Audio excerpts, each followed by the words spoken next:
Hi, welcome to love talkies. Priya Sakhi episode number 83. Shivani ఊరికే కోపం చూపిస్తుంటే ఈ టైంలో నువ్వు మరీ ఇలా యాంగ్రీ బర్డ్లో ఉండకూడదు అన్నాడు అశ్వత్. ఆ మాట విన్న శివాని, వాట్, ఈ టైంలో అంటే ఏ టైం ఇది అని విస్తుపోతూ అడిగింది. అంటే అది అది నా దగ్గర ఉన్నప్పుడు నువ్వు కోపం చూపించకూడదు అని అన్నాడు అశ్వత్. ఊరికే నేను డాక్టర్ని, నాకు అన్నీ తెలుసు అంటుంది, కానీ ఈ విషయం మాత్రం ఏమీ తెలియడం లేదు అని మనసులోనే అనుకున్నాడు. అతను చెప్పిన సమాధానం సాటిస్ఫాక్షన్గా అనిపించని శివానీకి ఏదో డౌట్ వచ్చి తన పల్స్ పట్టుకొని తనే చెక్ చేసుకుంది. కానీ ఆమెకి ఏమీ అర్థం కాకపోవడంతో అనుమానంగానే అశ్వత్ వైపు చూస్తూ, నాకు ప్రెగ్నెన్సీ టెస్ట్ స్ట్రిప్స్ కావాలి అని అడిగింది. ఈ మేడంకి అర్థమైపోయింది అని అనుకున్న అశ్వత్, స్ట్రిప్స్ ఏం అవసరం లేదు, నువ్వు ప్రెగ్నెంట్ అని డైరెక్ట్గానే చెప్పాడు. ఆ మాట విన్న శివాని షాక్ అవుతూనే కళ్ళు మూసుకొని తన మెన్షన్ డేస్ క్యాలిక్యులేట్ చేసుకోవడం మొదలుపెట్టింది. ఇన్ఫ్యాక్ట్ వరుసగా జరుగుతున్న ఇష్యూస్ వల్ల ఆమె ఆ విషయం మర్చిపోయింది. కానీ ఇప్పటికే ఆమెకు పీరియడ్స్ రాక 2 months దాటిపోయింది. ఆ విషయం గుర్తుకు రాగానే వెంటనే టక్కున కళ్ళు తెరిచి, నీకు ఈ విషయం ఎప్పుడు తెలిసింది అని అడిగింది. నువ్వు ఇక్కడికి వచ్చిన రోజే నీ చేయి పట్టుకున్నాను కదా, అప్పుడే డౌట్గా అనిపించింది. నువ్వు నిద్రపోయాక స్కాన్ చేసి చూస్తే నిజమే అని తేలింది అని చెప్పాడు అశ్వత్. అంటే స్కాన్ కూడా చేసావా నువ్వు? ఈ ఇంట్లో నుంచి నేను బయటికి కూడా వెళ్ళలేదు, మరి నువ్వు స్కాన్ ఎలా చేసావు అని అడిగింది శివాని. ఇది నా ఇల్లు, నా ఇంట్లో ల్యాబొరేటరీ ఉంటుంది, ఎక్విప్మెంట్స్ కూడా ఉన్నాయి అని చెప్పాడు అశ్వత్. ఆ మాటతో కొంచెం విసుగ్గా, అసలు నువ్వేం మనిషివి, ఎక్కడుంటే అక్కడ నీకు కావలసినట్లుగా ఒక ప్రపంచాన్ని ఏర్పాటు చేసుకుంటావు? అయినా నాకు ప్రెగ్నెన్సీ ఏంటి? ఓ మై గాడ్, నా కర్మకాలి ఇది వచ్చింది. సరే, కానీ ఆ విషయం నాకు చెప్పకుండా ఈ రూమ్లో బంధిస్తే నీకేమొస్తుంది? ఇప్పుడు నేనేం చేయాలి? లేదు, నేను వెంటనే అబార్షన్ చేయించేసుకుంటాను అని వరుసగా మాట్లాడుతూనే ఉంది శివాని. ఆ మాట వినగానే అశ్వత్ కోపంగా, కొడితే ముక్కు ముఖం ఏకమైపోతాయి, అబార్షన్ అంటే అబార్షన్, చంపేస్తాను అని అన్నాడు. వాట్, చంపుతావా? ఏం మాట్లాడుతున్నావు నువ్వు? అంటే ఇప్పుడు నేను ఈ బేబీని క్యారీ చేయాలా అని అడిగింది శివాని. అఫ్కోర్స్ శివాని, ఖచ్చితంగా ఈ బేబీని మోయాల్సిందే, ఎందుకంటే ఇది నా బేబీ కూడా. ఈ బేబీనే కాదు, మోస్ట్లీ ఎవ్రీ ఇయర్ మనకు ఒక బేబీ ఉండాలి అని అన్నాడు అశ్వత్. నీకేమైనా పిచ్చా? అసలేం మాట్లాడుతున్నావో నీకైనా అర్థమవుతుందా? మనిద్దరికీ బేబీ ఏంటి అని ముఖం అదోలా పెట్టి అడిగింది శివాని. నేను మాట్లాడే దాంట్లో తప్పే ఉంది. అయినా ఒక లేడీ ఒక జెంట్ ఇద్దరు బెడ్ షేర్ చేసుకుంటే పిల్లలు పుడతారని డాక్టర్ అయినా నీకు తెలీదా? మరి బెడ్ షేర్ చేసుకున్నప్పుడు పుట్టే పిల్లల్ని కూడా యాక్సెప్ట్ చేయాలని తెలీదా అని అడిగాడు అశ్వత్. ఇందులో నా తప్పేం లేదు, అంతా నువ్వే మాయ చేశావు. నేనేదో ఇష్టపడి నీతో ఉన్నట్లు ఇప్పుడు బిహేవ్ చేస్తున్నావు. నాకు ఈ బేబీ వద్దు, నేను తీసేయించుకుంటాను అని అంది శివాని. కుదరదు అని చెప్పాడు అశ్వత్. ఇందుకు నీ బోడి పర్మిషన్ ఏమీ అవసరం లేదు, ఎలా కుదరదో నేను కూడా చూస్తాను అని మొండిగా అంది శివాని. నువ్వు ఇలాంటి తిక్క వేషాలు వేస్తావని నిన్ను ఈ రూమ్లో లాక్ చేశాను. ఈ రూమ్ నుంచి నువ్వు బయటకు వెళ్ళాలంటే నా పర్మిషన్తోనే వెళ్ళాలి అని చెప్పాడు అశ్వత్. ఆ మాటకు వెటకారంగా నవ్వుతూ, అబార్షన్ చేయించుకోవడానికి ఈ రూమ్ దాటాల్సిన అవసరం లేదు అని అంది శివాని. కానీ ఆమె మాట పూర్తవ్వకుండానే ఆమె గొంతును పట్టేసుకున్నాడు అశ్వత్. దాంతో ఒక్కసారిగా షాక్ అవుతూ అతన్ని చూసింది శివాని. ఆ క్షణంలో అతని కళ్ళలో కోపం లేదు, విసుగు లేదు, ఎలాంటి ఫీలింగ్ లేదు. జస్ట్ ఆమె గొంతు గట్టిగా పట్టుకున్నాడు, అంతే. కానీ ఆ పట్టు ఎలా ఉందంటే, అంత స్ట్రాంగ్గా ఉండే శివాని కూడా కళ్ళు పెద్దవిగా చేసి భయంగా అశ్వత్ వైపు చూస్తుంది. చూడు, నువ్వంటే నాకు ఇష్టం, I in love with you, but ఈ బేబీని నువ్వు క్యారీ చేయకపోతే నిన్ను చంపడానికి నేను క్షణం కూడా వెనుకాడను అన్నాడు అశ్వత్. ఆ మాటతో ఆమె గొంతులోని మాట బయటికి రాకపోవడంతో ఫస్ట్ గొంతు వదులు అన్నట్లు సైగ చేస్తూ చెప్పింది శివాని. దాంతో ఆమె గొంతు వదిలేసి, చస్తావా బిడ్డను కంటావా, ఏదో ఒకటి నువ్వే డిసైడ్ చేసుకో అని సీరియస్గా చెప్పి అక్కడి నుంచి వెళ్ళిపోయాడు అశ్వత్. వెళుతున్న అతన్ని చూస్తూ, వీడేంటి ఇలా మాట్లాడుతున్నాడు? నేను ఈ బేబీని క్యారీ చేసుకుంటూ వీడింట్లో ఈ గదిలో ఉంటే నా పనులన్నీ ఎలా అవుతాయి? నేను అక్షర్తో ఎప్పుడు మాట్లాడాలి? తనని ఎలా కన్విన్స్ చేయాలి? అసలు తనను నా వెంట ఎలా తీసుకువెళ్ళాలి? మరి నాన్న సంగతి ఏంటి? నాన్న ఆ రాక్షసుల మధ్య ఒంటరిగా ఉన్నారు, వాళ్ళు నాన్నని ఏమైనా చేస్తారేమో. ఓ గాడ్, నాకేంటి ఇలా పరీక్ష పెట్టావు? ఇప్పుడు నేను ఇన్ని టెన్షన్స్ మధ్య ఈ బేబీని కని వీడికి ఇవ్వాలా? ఇకపై తిరిగి వీడు ఎవ్రీ ఇయర్ ఒక బేబీని కనాలంటున్నాడు. అసలు నేను మనిషిని అనుకుంటున్నాడా, మిషన్ అనుకుంటున్నాడా అని తిట్టుకుంటూనే, అసలు నేను ప్రెగ్నెంట్ అవ్వడం ఏంటి, నా పిచ్చి గాని అని అనుకుంటూనే అప్రయత్నంగా పొట్టపై చెయ్యి పెట్టుకుంది శివాని. ఆ క్షణంలో ఆమెకే తెలియకుండా ఒక చిన్న ఫీలింగ్ ఆమెలో నిండిపోయి, ఇక అంతకు మించి ఏమీ ఆలోచించే ఆలోచన ఓపిక కూడా లేకుండా అలానే బెడ్పై కూర్చొని వాలిపోయింది శివాని.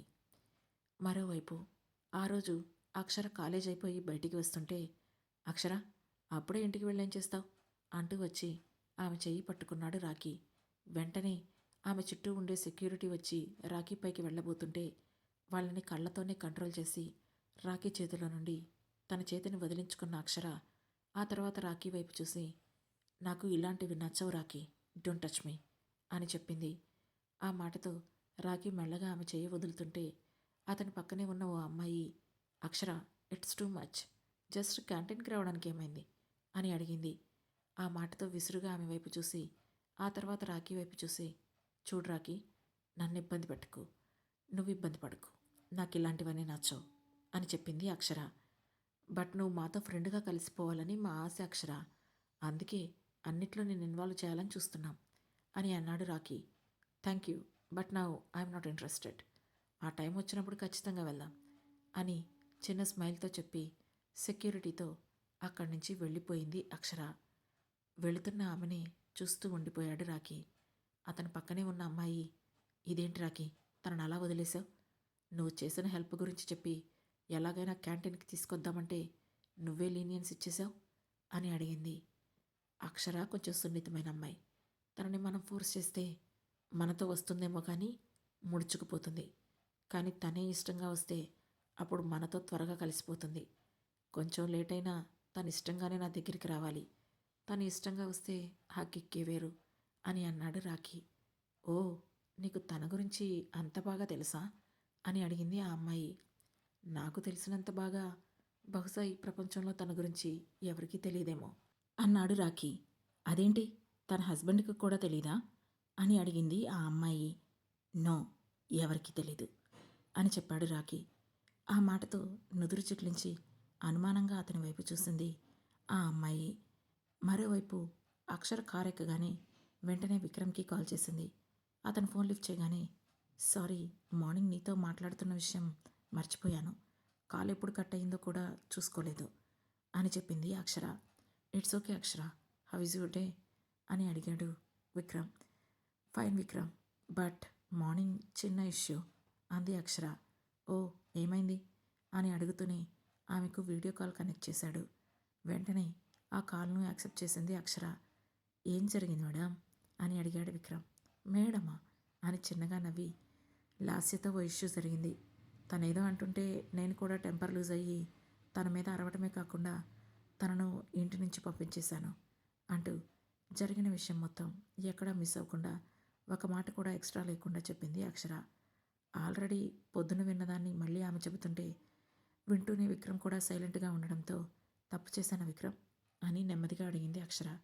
తప్ప, ఇందులో తప్పే ఉంది, నీ హక్కు గురించి నువ్వు మాట్లాడావు, ఎప్పుడూ నువ్వు ఇలానే ఉండాలని నేను కోరుకుంటున్నాను అక్షర అని చెప్పాడు విక్రమ్. ఓ, కానీ అదేంటి, నేను మీరు పెళ్లి చేసుకోబోయే అమ్మాయితో అలా మాట్లాడానని మీకు కోపంగా లేదా అని అడిగింది అక్షర. నిజానికి నువ్వు ఇక్కడ ఒక విషయం గుర్తుపెట్టుకో, ప్రజెంట్ నువ్వు వైఫ్ ఆఫ్ విక్రమ్, నువ్వు ఈ ప్లేస్లో ఉన్నన్ని రోజులు నీకు ఆ రైట్స్ అన్నీ ఉంటాయి, ఇందులో నేను ఏ అబ్జెక్షన్ చెప్పను. ఇక మరో విషయం కూడా నీ మైండ్లో నుంచి తీసేయాలి, లాస్య నాకు కాబోయే వైఫ్ అనే మాట. నీకు ప్రజెంట్ మాత్రమే ముఖ్యం, నా పాస్ట్ ఫ్యూచర్ అవసరం లేదు అని చెప్పాడు విక్రమ్. ఆ మాటతో అక్షరకు ఎలా రియాక్ట్ అవ్వాలో తెలియక తికమకగా అతన్ని చూస్తుంటే, ఆమె అంత ఇన్నోసెంట్ ఫేస్ పెడితే 2 చేతులతో దగ్గరికి తీసుకొని వెంటనే కిస్ చేయాలన్న కోరికను విక్రమ్ బలవంతంగా ఆపుకుంటూ, ఇట్స్ ఓకే, నువ్వు మరీ అంత ఇన్నోసెంట్గా చూడకు, నేను లాస్యను పెళ్లి చేసుకోవడం లేదు అని చెప్పాడు విక్రమ్.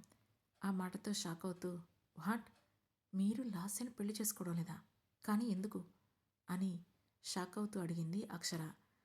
యాక్చువల్లీ నాకు ముందు నుంచి తనను పెళ్లి చేసుకోవాలని ఇంట్రెస్ట్ ఏమీ లేదు, బట్ కొన్ని కారణాల వల్ల పెళ్లి చేసుకుంటానని నేను తనకు మాట ఇవ్వాల్సి వచ్చింది. బట్ ఇప్పుడు నాకు ఇష్టం లేకుండా నేను ఏ పనిని చేయాలని అనుకోవడం లేదు. కాబట్టి తనని పెళ్లి చేసుకోను అని చెప్పాడు విక్రమ్. మరి ఆ విషయం తనకి చెప్పేశారా అని ఆశ్చర్యంగా అడిగింది అక్షర. ఎస్, నా మైండ్లోకి ఆ థాట్ రాగానే నేను ఫస్ట్ చెప్పిన వ్యక్తి తనే. ఆల్రెడీ నిన్ను పెళ్లి చేసుకోను అని లాస్యకు ఎదురుగానే చెప్పేశాను. బట్ తను నన్ను వదిలేయడానికి సిద్ధంగా లేదు. ఇప్పటికీ కూడా పెళ్లి చేసుకుందామని స్ట్రాంగ్గా ఉంది. కానీ తనే ఏదో ఒకరోజు రియలైజ్ అవుతుంది కాబట్టి నేను తనతో మరీ అంత హార్ష్గా బిహేవ్ చేయడం లేదు అని చెప్పాడు విక్రమ్. అతని మాటలు వింటున్న అక్షరకు లోపలే ఏదో తెలియని హ్యాపీనెస్ వస్తుంటే విక్రమ్ డెసిషన్కి ఎలా రియాక్ట్ అవ్వాలో ఆమెకు అర్థం కాలేదు. ఏంటక్షర, ఏం మాట్లాడావు? నేను తప్పు చేశానా అని అడిగాడు విక్రమ్.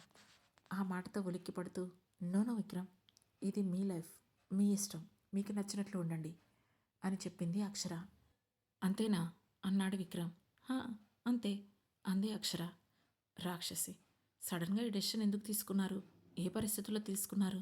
మనసులో ఎవరిని పెట్టుకొని ఇష్టం లేని వాళ్ళని వద్దనుకుంటున్నారు అని కొంచెం కూడా థింక్ చేయడం లేదు అని మనసులోనే ప్రేమగా అక్షరను తిట్టుకున్నాడు విక్రమ్.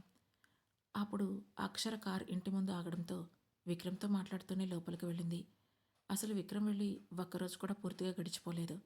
కానీ ఒక్కపూటకే ఇద్దరి మధ్య బోలెడన్ని మాటలు దొర్లిపోతున్నాయి. అతనితో మాట్లాడుతూనే ఫేస్ వాష్ చేసుకొని కాఫీ తాగేసి కాసేపు అలా లాన్లో వాకింగ్ చేసి చాలాసేపు గడిపేసింది అక్షర. అటు విక్రమ్ కూడా తను రెడీ అయ్యి ఆఫీస్కి వెళ్తూ ఆఫీస్లో వర్క్ చేస్తూనే అక్షరతో మాట్లాడుతూ ఉన్నాడు. లేట్ నైట్ అవుతుంటే ఇక విక్రమే రెస్ట్ తీసుకో అక్షర, మళ్ళీ మార్నింగ్ కాలేజ్కి వెళ్ళాలి కదా అని కాల్ కట్ చేశాడు. ఓకే అన్న అక్షర కాల్ కట్ చేసి బెడ్పై వాలి కళ్ళు మూసుకుంది. ఆమెలో ఏదో రిలాక్సేషన్ ఆమెకే తెలుస్తుంది. ఇన్ఫ్యాక్ట్ ఇంతసేపు విక్రమ్తో అలా మాట్లాడుతూనే ఉండడం కూడా ఆమెకు హ్యాపీగా అనిపిస్తుంది. ఆమెకే తెలియని కొన్ని మార్పులు ఆమెలో కలుగుతూనే ఉన్నాయి. వాటి గురించి ఆలోచిస్తూ ఎప్పటికో నిద్రపోయింది అక్షర. మరోవైపు విక్రమ్ డే అంతా అక్షర్తో మాట్లాడుతూ తగ్గించిన వర్క్ మొత్తం ఈవినింగ్కు చేస్తూ తన ఆస్ట్రేలియాలో ఉంటే ఇక్కడ వర్క్ని ఎలా మేనేజ్ చేయాలో వాటి ఏర్పాట్లు చూడమని తన అసిస్టెంట్ హేమంత్కి కూడా ఇన్ఫామ్ చేస్తూ ఉన్నాడు. మరోవైపు నందిని ధీరజ్ ఆఫీస్కి వెళ్ళే టైంలోనే ఆమెకు జీవిత కాల్ చేసింది. ఫోన్ లిఫ్ట్ చేసిన నందిని, హాయ్ ఆంటీ, ఎలా ఉన్నారు అని అడిగింది. హాయ్ రా, మేం బాగానే ఉన్నాం, మీరెలా ఉన్నారు?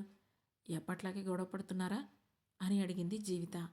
ఆంటీ, గొడవ పట్టడం అంటే ఇద్దరం అరుచుకోవాలి, కానీ ఇక్కడ మీ అబ్బాయి మాత్రమే నాపై అరుస్తాడు, నేను కాదు అని ధీరజ్ వైపు చూస్తూ కంప్లైంట్ చేస్తున్నట్లుగా చెప్పింది నందిని.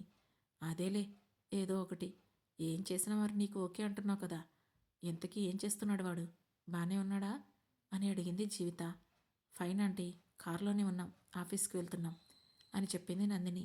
ఓకే, బ్రేక్ఫాస్ట్ చేశారా అని అడిగింది జీవిత. చేశామాంటీ, ఇంతకీ మీరెప్పుడు ఇండియా వస్తున్నారు అని అడిగింది నందిని. వస్తాం, నెక్స్ట్ వీక్లో ఒక మీటింగ్ ఉంది అంకుల్కి, అది చూసుకొని వచ్చేస్తాం అని చెప్పింది జీవిత. త్వరగా వచ్చేయండి ఆంటీ, మీరు లేకుంటే నాకు చాలా బోర్గా ఉంది.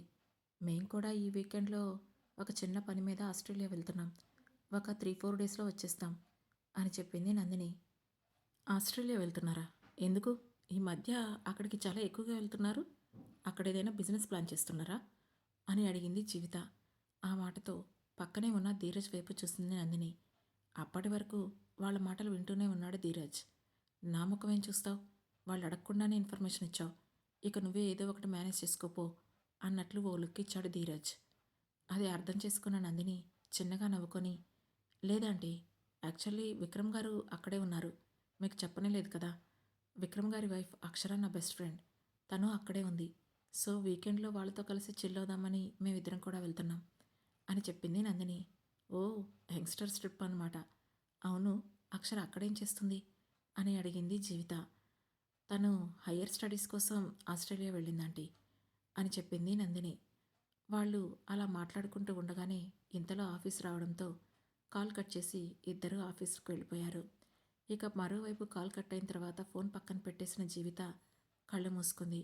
ఆమె కళ్ళ ముందు అక్షర కనిపించింది. అక్షర, ఈ అమ్మాయిని చూస్తే నాకెందుకో నా అనే భావన కలుగుతుంది. అసలు ఎవరి అమ్మాయి?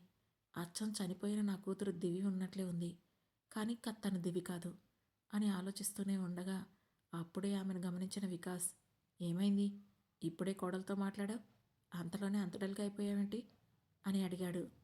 నథింగ్ వికాస్. ఆ అమ్మాయి విక్రమ్ వైఫ్ ఉంది కదా, అక్షర. తను ఆస్ట్రేలియాలో చదువుకుంటుందట. నేను దాని గురించి ఆలోచిస్తున్నాను అని చెప్పింది జీవిత. తన గురించి ఎందుకంత ఆలోచన? ఒకేసారి ముఖం ఎందుకు అంత డల్‌గా అయిపోయింది అని అడిగాడు వికాస్. తను మన దివిలా అనిపిస్తుంటేనో అని ఇంకేదో అనబోతున్న ఆమె మాటను పూర్తవక ముందే, కమాన్ జీవిత, తన దివి ఎందుకవుతుంది? ఛాన్సే లేదు. అయినా కొందరికి కొన్ని కొన్ని పోలికలు వస్తూ ఉంటాయి. దాంట్లో నువ్వు అంతగా థింక్ చేయాల్సిన అవసరం ఏమీ లేదు అని చెప్పాడు వికాస్. "ఉమ్" అని తలూపింది జీవిత. ఇక విక్రమ్, అక్షర ఇద్దరు వేళ్లమైల దూరంలో ఉన్నా కూడా చాలా దగ్గరగా ఫీల్ అవుతున్నట్లే ఉన్నారు. అప్పటికి విక్రమ్ వచ్చి 5 రోజులైంది. ఆ రోజు అక్షర అతనితో కాల్ మాట్లాడుతూ, "విక్రమ్, మీరిక్కడికి ఎప్పుడొస్తారు?" అని అడిగింది. "నాకిప్పుడు రావడం కుదరదు అక్షర" అన్నాడు విక్రమ్. "అదేంటి, వెంటనే వచ్చేస్తానని వెళ్ళారు కదా" అని బిక్కమొఖం వేసుకుని అడిగింది అక్షర. "అన్నాను, కానీ కుదరలేదు. ఇంకో 2 వీక్స్ వరకు నాకు రావడానికి కుదరదు" అని అన్నాడు విక్రమ్. ఆ మాటతో పూర్తిగా డీలా పడిపోయిన అక్షర, "పోనీ ఈసారి వీకెండ్‌కి నేనే ఇండియా రానా?" అని అడిగింది. "వద్దక్షర, ధీరజ్‌కి కూడా ట్రీట్మెంట్ ఉంది కదా. మేబీ వాడు ఈరోజు స్టార్ట్ అవుతాడు. సో నువ్వు అక్కడే ఉండాలి" అని చెప్పాడు విక్రమ్. ఇక ఆ మాటతో అక్షర సైలెంట్ అయిపోయింది. నిజానికి విక్రమ్ అప్పటికే ఆస్ట్రేలియాకు స్టార్ట్ అవ్వడానికి తన లగేజ్ ప్యాక్ చేసుకున్నాడు. జస్ట్ ఆమెను సర్ప్రైజ్ చేయాలని రావట్లేదని చెప్పాడు. ఇక ఆ రోజే నందిని, ధీరజ్ కూడా ఆస్ట్రేలియా స్టార్ట్ అవుతున్నారు. వాళ్ళు అప్పటికే ఎయిర్పోర్ట్‌కి కూడా వచ్చేశారు. ఇద్దరు ఫ్లైట్ అనౌన్స్‌మెంట్ రావడంతో వెళ్ళి కూర్చున్నారు. అప్పుడే విక్రమ్ కూడా అదే ఫ్లైట్‌లో ఉండడం చూసి, అతన్ని చూసి ఇద్దరు షాక్ అయ్యారు. "అరే విక్రమ్, నువ్వు ఆస్ట్రేలియాలో లేవా? ఇండియా ఎప్పుడొచ్చావు?" అని అడిగాడు ధీరజ్. 4 డేస్ బ్యాకే వచ్చేశాను. మళ్ళీ ఇప్పుడే వెళ్తున్నాను అని చెప్పాడు విక్రమ్. "ఓహ్! మరి నైట్ కూడా మాట్లాడాను కదా. నేను నా జర్నీ గురించి కూడా చెప్పాను. నువ్వు నాకు ఈ విషయం చెప్పనే లేదే" అని అడిగాడు ధీరజ్. "నువ్వు అడగలేదు, నేను చెప్పలేదు" అని అన్నాడు విక్రమ్. అలా వాళ్ళిద్దరూ మాట్లాడుకుంటూ ఉండగానే సడన్గా విక్రమ్కి ఎవరో తనను పట్టి పట్టి చూస్తున్నట్లుగా అనిపించింది. అది ఎవరో అర్థం కాకపోయినా టక్కున చూస్తే బాగోదు అని అనుకున్న అతను ధీరజ్తో మాట్లాడుతూనే క్యాజువల్గా తలను తిప్పి వెనక్కి తిరిగి రైట్ సైడ్ చూశాడు. అక్కడ కార్నర్లో కనిపించిన ఒక పర్సన్ని చూసి షాక్ అయ్యాడు విక్రమ్. ఆ తర్వాత ఏం జరగబోతుంది తెలుసుకోవాలనుకుంటే వెంటనే మన లవ్ టాకీస్ ఛానల్ను సబ్స్క్రైబ్ చేసుకొని ప్రియసఖి సిరీస్లోని నెక్స్ట్ ఎపిసోడ్ను వినండి. మా ఈ కథలు మీకు నచ్చినట్లయితే లైక్ చేసి, షేర్ చేసి, కామెంట్ చేసి, హై పాయింట్స్ కూడా ఇచ్చి మమ్మల్ని సపోర్ట్ చేయండి. Thank you. Thanks for watching.